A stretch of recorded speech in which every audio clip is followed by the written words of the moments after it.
서울 중랑구 앞 국회의원 서영교입니다. 윤석열이 체포되었습니다. 대한민국의 내란 수괴가 체포되었습니다. 이제 시작입니다.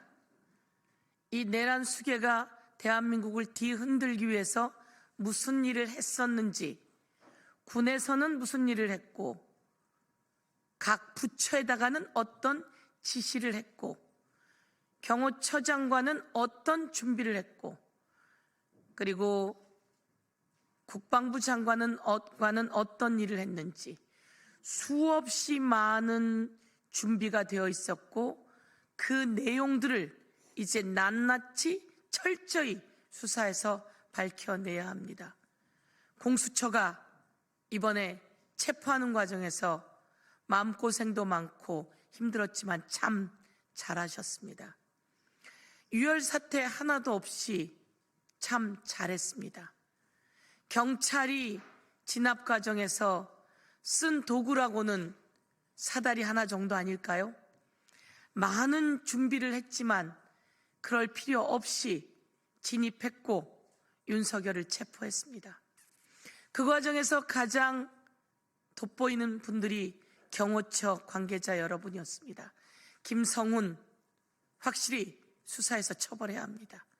이강호 등등 김건희 라인들이 어떻게 움직였는지, 이 과정에서 김건희가 어떻게 작동했는지 김건희도 수사해야 합니다.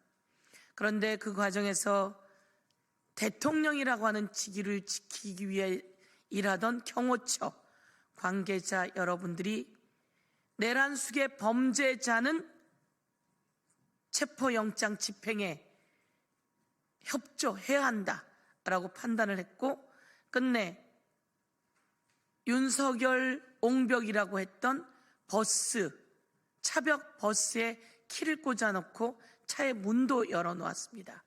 그래서 체포하려 들어갔던 경찰들이 그 차 안에 들어가서 운전을 해서 그 차벽을 없앨 수 있었습니다.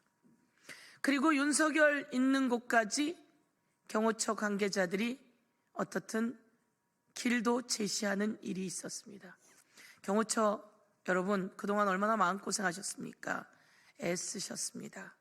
그리고 더 이상 대한민국의 국민을 대표하는 대통령을 우리는 보호했던 것이지 내란 수괴를 보호하는 것이 아니었기에 여러분은 잘 하셨다고 말씀드립니다. 오늘 저는 내란죄를 저지른 자, 그리고 외환죄를 저지른 자, 그리고 군사 반란죄를 저지른 자들에 대해서 사면 없고 월급 없고 연금 없고 내란 방지 3법을 대표 발의한다고 보고드립니다.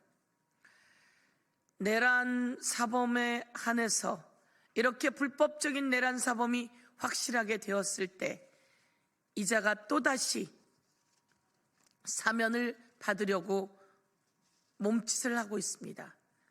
그래서 이런 윤석열과 같은 내란 범죄자에 한해서 사면이 금지되는 사면법을 대표 발의합니다.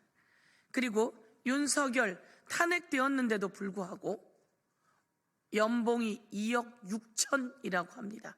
따박따박 월급을 받아가게 됩니다. 윤석열의 연봉, 국민이 주신 세금입니다.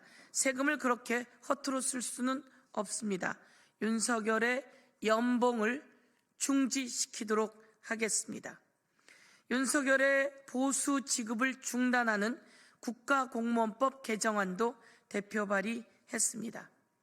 그런데 말이죠, 윤석열이 합법적인 영장 집행을 거부하며 나오지 않았습니다. 그래서 이 내란범이 영장 집행에 불응했습니다. 그리고 헌재가 출석을 요구하는데 불응했습니다. 그래서 이렇게 내란 범죄자가 출석에 불응 시 처벌하는 형사소송법 개정안을 대표 발의했습니다. 평범한 사람들은 무죄 추정의 원칙에 의해서 출석에 불응할 수도 있습니다. 변호사를 통해서 그 의견을 얘기할 수도 있습니다. 그렇지만 대통령이 그리고 뻔히 알고 있는 국가 공무원들이, 높은 고위직 공무원이 출석을 불응하거나 오는 소환장을 거부하거나 존재하고 있는 곳이 뻔히 보임에도 불구하고 그런 경우에는 처벌하는 형사소송법 개정안까지 대표 발의했다는 말씀을 드리겠습니다. 이제 대한민국에 더 이상 내란 수괴는 없어야 합니다. 더 이상 내란 범죄는 있어서는 안 됩니다. 외환 범죄, 그리고 내란 범죄, 군사 반란, 이것은 과거에 삼족을 멸한다고 할 정도였습니다.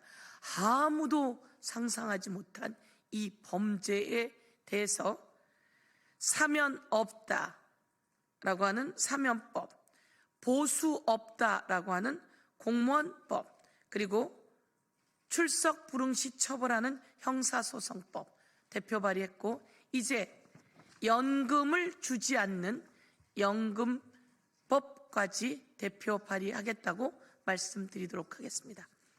이상으로 브리핑을 마치겠습니다. 감사합니다.